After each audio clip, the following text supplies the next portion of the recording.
When I first started learning about meditation, I didn't know anything about Buddhism.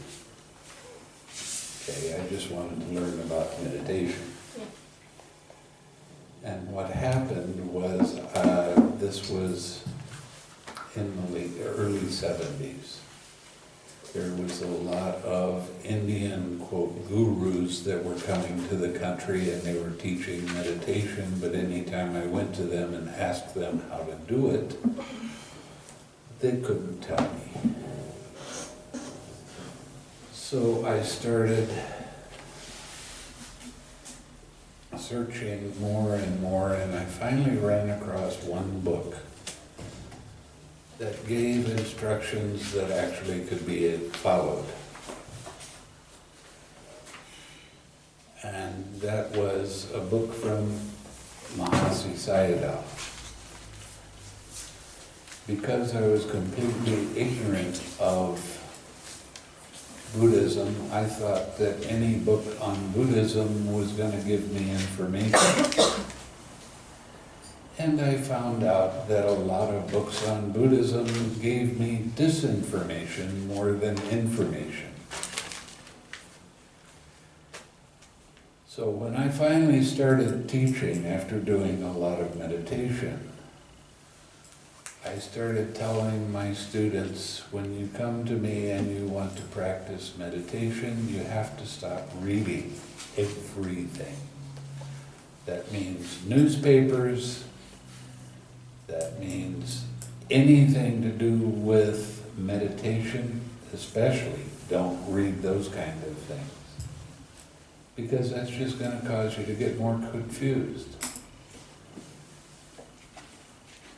So there was no magazines, don't read anything. The only thing I wanted you to do is just listen to the Dhamma talks and practice. Then after a year, depending on your progress, then I would start giving you little things to read. And I found that this is the best way to learn about Buddhism. If you read 5 different monks' ideas about meditation, you're going to have 5 different opinions about what it actually is and how you can be successful with it. So I really try to discourage people from reading until they get to the 4th jhana. Once you get to the 4th jhana, you will understand because you have direct experience. So I would like to caution you not to get too caught up in reading. Well, it says this here and it says that there, and what am I supposed to believe? Remember that the Buddha's teaching was an oral tradition, not a reading tradition. And when you start listening to the Dhamma and practicing, you'll be surprised at how much more you get out of the Dhamma talks. And the confusion that happens doesn't happen anymore, because you'll have the direct experience. So what I wanted to do was read a short Dhamma talk to you. This is Sutta number 138. It's the exposition of summary. Okay. Thus have I heard on one occasion the Blessed One was living at Savatthi in Jeta's Grove, Anathantambika's park. There the Blessed One addressed the monks thus: "Monks, Venerable Sir," they replied. The Blessed One said this: "Monks, I shall teach you a summary and an exposition. Listen and attend closely to what I shall say. Now, this statement right here means don't let your mind wander, don't let your mind hum around and think about this and think about that. It means pay close attention. You're going to get something out of this. You're going to get some deep understanding. Yes, Venerable Sir, the monks replied, the Blessed One said this: a monk should examine things in such a way that while he's examining them, his consciousness is not distracted and scattered externally, nor stuck internally. And by not craving and clinging, he does not become agitated. If his consciousness is not distracted and scattered externally, nor stuck internally, and if by not craving and clinging he does not become agitated, then for him there is no origination of suffering. So, what does this mean? You have a distraction. Okay? You have a hindrance arise. If you get scattered by that hindrance, you're going to start making a big deal out of that hindrance, and you're going to try to control it. You're going to try to force it away. You're going to try to fight it, and you're just causing yourself more suffering. Now, the 6 R's are right effort. That's what the Buddha was teaching, right effort. I've added a couple extra steps into it because it makes it easier to understand, but it's still exactly the same as a Buddhist teaching.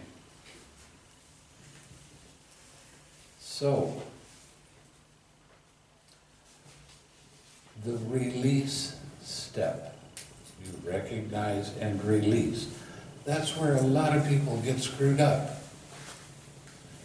because they've read in other books or they've practiced with other meditation teachers, and they're told, stay with that, note that until it goes away. Then come back to your primary object of meditation, which is the breath, the way they teach it. As soon as you recognize that your mind is distracted, don't keep your attention on the distraction. I don't care if it's a physical distraction or a mental distraction. Let it be there by itself. Don't make a big deal out of anything. Sometimes painful feeling arises, and you have a tendency to make a big deal out of it. I don't like it. I don't want it there. The more thoughts you have about a distraction, the bigger and more intense that distraction becomes. The more suffering you experience. So what do? What do we have to do? We have to let it be. Just because there's a distraction there doesn't mean you have to analyze it. Analyzing, that's a Western disease. I'm going to figure this out. Why did this come up now? What difference does it make? Really? That's just more mental proliferation. And the more you mentally proliferate, the more you suffer. And the more you suffer, the more agitated you become. So how do we let go of this cycle? We're told by psychologists that we have to figure out why something comes up. And sometimes people will go to a psychologist for 10 or 12 years before they finally go, I don't need to know this. I don't want to go through the same thing over and over and over again. It's not important. And it isn't. Whatever distracts you is not important if you don't make it important. So, let it be there by itself.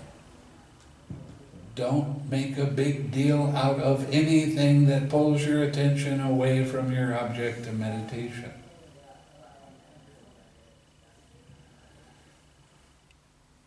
Then what do? Let go of the tension and tightness in your head, in your mind, that this distraction pulled up. But that's only half of it. Now, you've heard me talk how many times about smile. I want you to smile. Smile. All the time. Smile. I don't care if you're sitting or not. I don't care if you're eating. I don't care if you're going to the toilet. Smile. Why? Because that improves your mindfulness. That keeps your mind light. That leads to more happiness for you. Don't do it just because I say, but do it and see if it works or not. One of the things the Buddha said when he was giving some Dhamma talks, he would say, I don't want you to believe anything that I say. Don't believe me. Try it and see if it works for you. If it works, use it. If it doesn't, throw it away.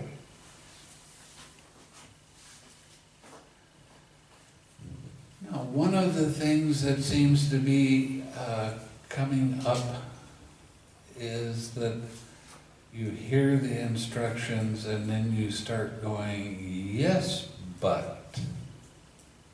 How do you do it? Well, what is my answer to that? Smile. Use the 6 R's. Smile. But it doesn't go away right away. Who said it's supposed to? But I still have tension and tightness in my head. Okay. Don't make a big deal out of it. There are times when you can be sitting and you are going to have extreme pain come up in your back, in your leg, in your bottom, wherever it happens to be, and it's going to be intense. And you're going to make a big deal out of it.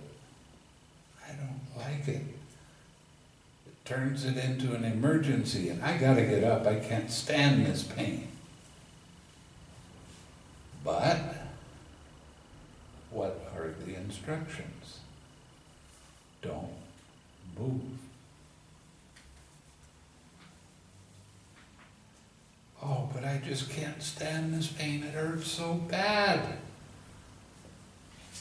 Who doesn't like the pain?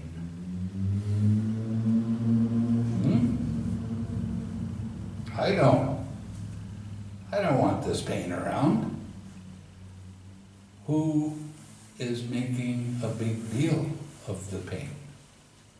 Who is causing themselves bigger and more intense pain because of making a big deal out of it?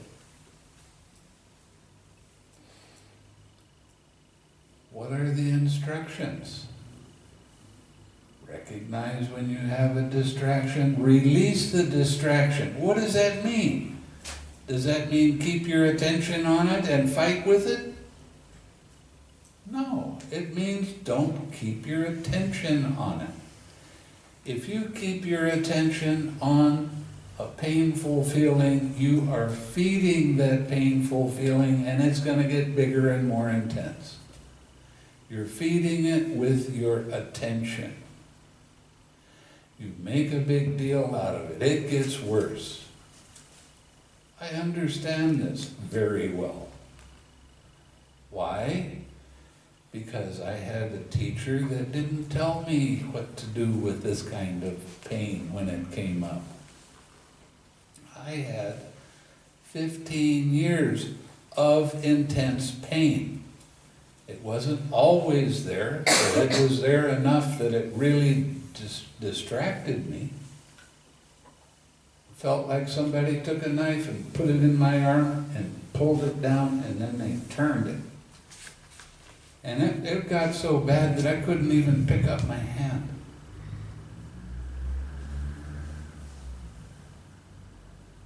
"15 years of fighting, of making a big deal out of it, of trying to stop it from coming up, of suffering. And I didn't need to do that because I was doing it to myself, and I never recognized that I was doing that, because I was following the directions of someone that didn't understand the process.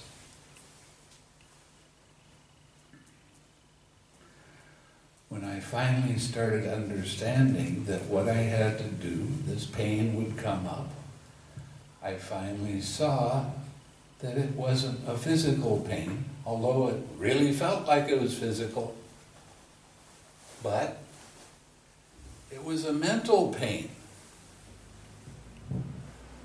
And it was a feeling, and that's mental, right? Oh no, it's physical. No, it's mental. And what do you do with the feeling that arises? Let it be there by itself and relax. Smile, come back to your object to meditation. You have to allow the feeling to be there by itself. Okay? It's a pain. Yeah, sometimes pain comes up. Isn't that part of life? Well, what are you going to do with it? You going to fight with it? You going to try to control it? That doesn't work. So we have to do the opposite of what we feel like we need to do. And that is just let that pain be there by itself. Don't get involved with it. Don't make a big deal out of it. Don't suppose that it's supposed to go away when you think it's should go away. It'll go away by itself when conditions are right. Now, this kind of pain is a hindrance. Okay, it's pretty intense. So you allow it to be there, even though it's intense. So what? Don't keep your attention on it. Relax and smile into it. Be grateful that this hindrance arose, because it's showing you where you have an attachment. What is the attachment? That pain's mine. It's me. Well, that's craving, isn't it? And then you have the mental proliferation around it. You start to get that clinging, and you make up stories about it and how you hate it and how you want it to stop. And you're just feeding that pain so it gets bigger. Please don't sit with your arms crossed. Thank you. That's an old Sri Lankan habit. So,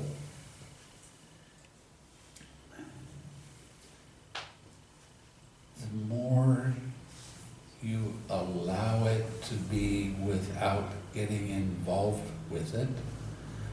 the more balance you start to have with your mind. Okay, and this balance is called equanimity. And what the equanimity does is that pain can be there, and it's okay for it to be there, but it doesn't make your mind shake, it doesn't make it wobble. It just allows that feeling to be there without making a big deal out of it. And come back to your object of meditation. When you do that enough, that hindrance, that painful feeling will go away by itself. And you're going to feel relief. And then you're going to feel some joy come up. And then you're going to feel very tranquil and peaceful and comfortable in your mind and in your body. And that pain is not going to come back. Whoa, that's nice. Now that pain that was there, it was there for a very specific reason. To show you where your attachment is. What's your attachment? I am. Craving. So this is a major lesson. And be grateful for it. Anytime a hindrance arises, be grateful for that hindrance being there. Why? Because it's your teacher. It's there to teach you a major lesson. So you stop identifying with it so much. Now, while you're doing this, when you're sitting, you start recognizing that balance in your mind. What's going to happen when you get out of your sitting and you start walking around? Are you going to forget this lesson? No. You're going to start developing equanimity more and more and more. See, when you first start doing meditation, you get into this, I like it, I don't like it, I like it, I don't like it, and you do that all day. And you're causing yourself tons and tons of pain. Well, I don't like having this thought. I don't like having this feeling. I don't like what this person said or that person did. Okay, now you're causing yourself pain, right? Because you're getting involved with it and you're taking it personally. What do you need to do? Change your perspective. How do you do that? You got it. Smile. That changes your perspective. That changes the way you see the world around you.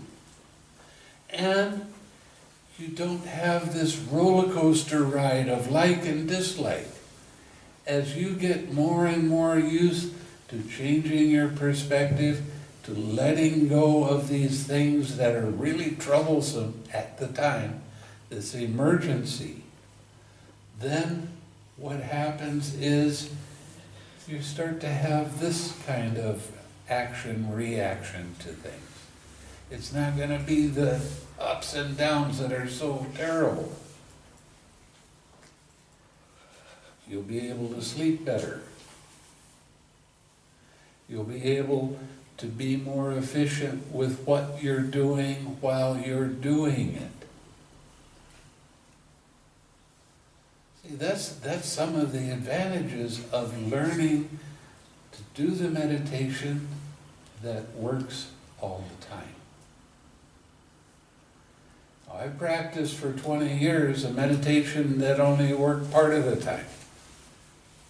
And there was a lot of suffering in that.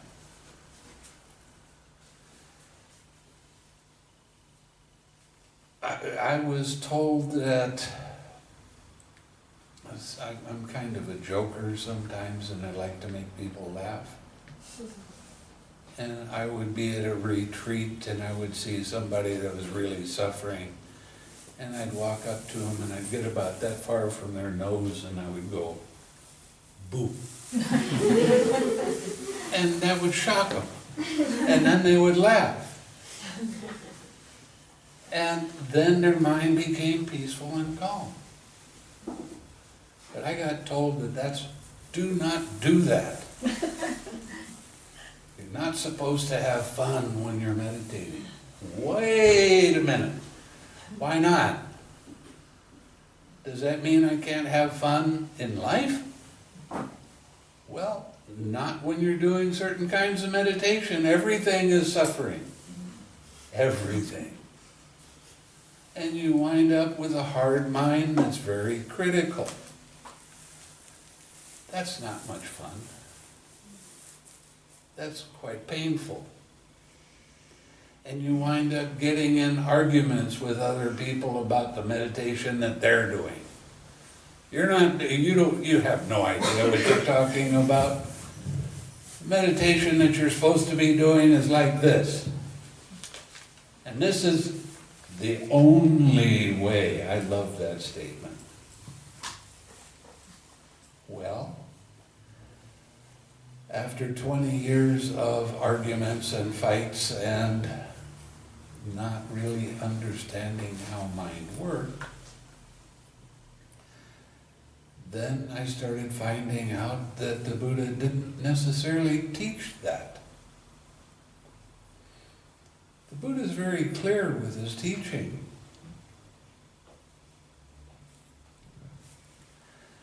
So what I suggest is you don't read any other Dhamma books than the suttas themselves. Why? Because it's just going to make you confused. Because I can read some places, well, mindfulness is this, and it's not even close. And then I'll read another book and it says it's that.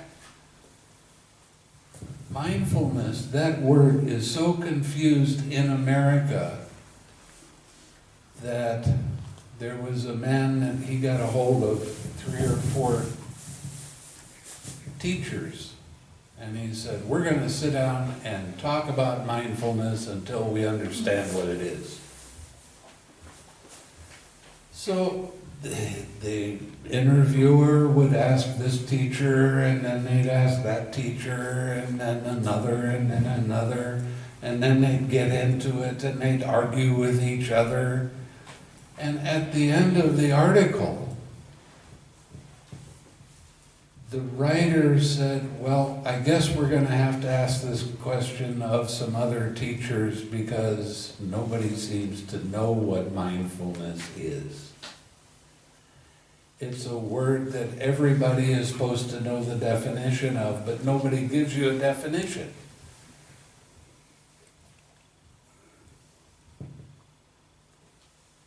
And mindfulness is important. I mean, that's one of the folds of the Eightfold Path.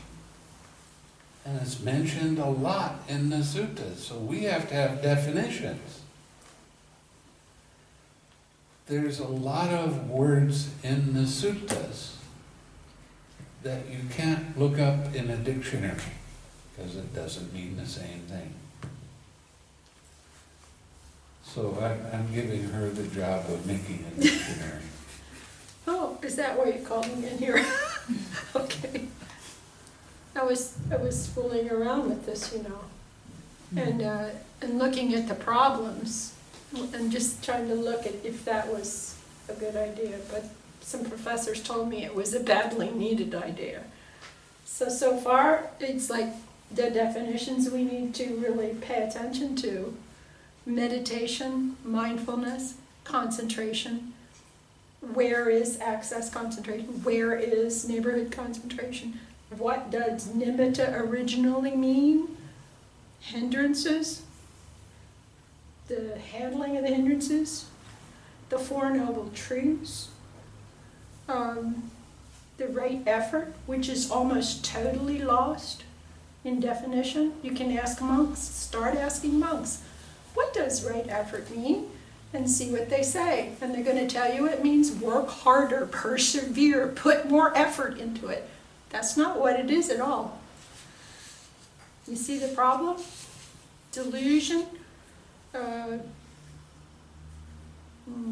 and anatta, the damage of saying self and no self in this day and time, with psychologists and doctors saying that you better have a good, strong ego, and the mix-up of what it all means, when it was all about the consequence of the idea of a self, but nobody was ever saying you're supposed to disappear or threaten your existence. That wasn't what it was about. What is Nibbana? What is jhana? Well, that was just what happened last night. I woke up and did that. Okay. So, mindfulness is remembering to observe how mind's attention moves. And you talk to different people that have been practicing meditation for years, and you'll get a completely different idea, and they'll talk about mindfulness, but they won't give you a definition of what mindfulness is. I've done a lot of reading. That's why I say stay away from most books, because they're misleading.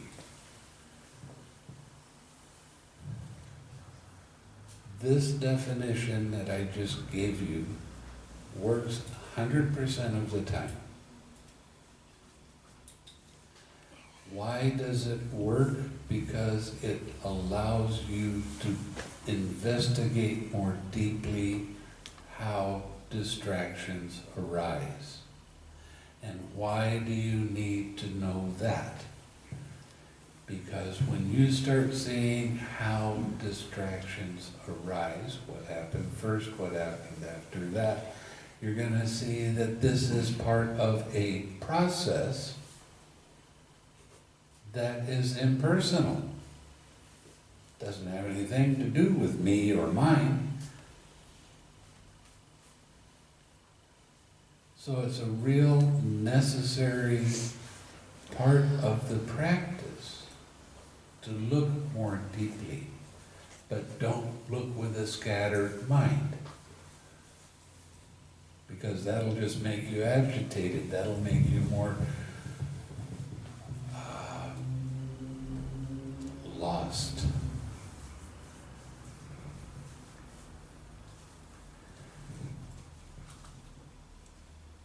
An awful lot of the Buddha's practice is really, really simple to understand.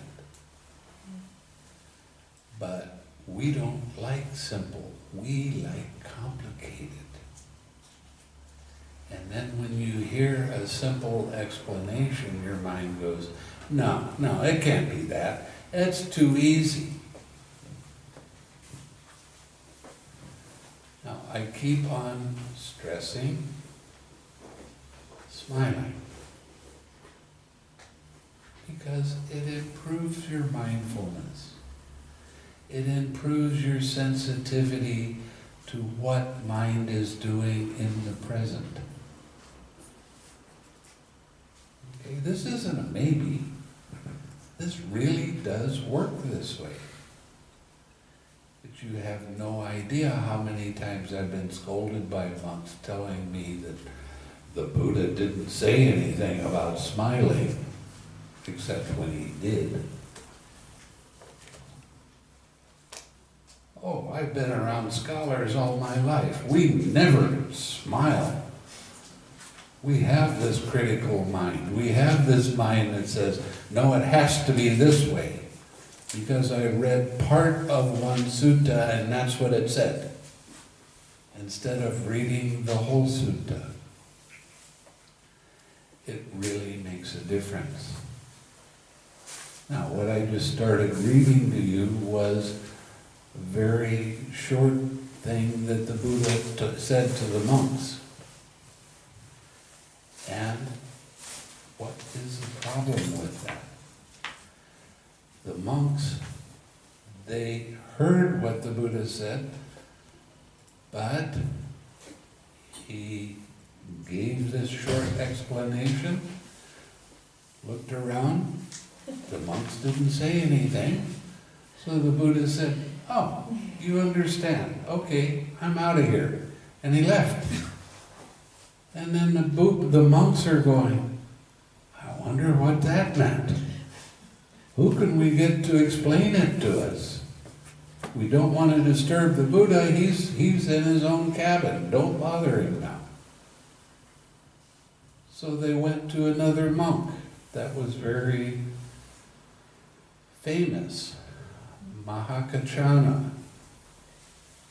Any kind of knotty question about dependent origination, he could answer. And he was well known for being that intelligent. He could tell you, okay, I heard this sentence that the Buddha said, now here's what it means. And he does it occasionally in the suttas.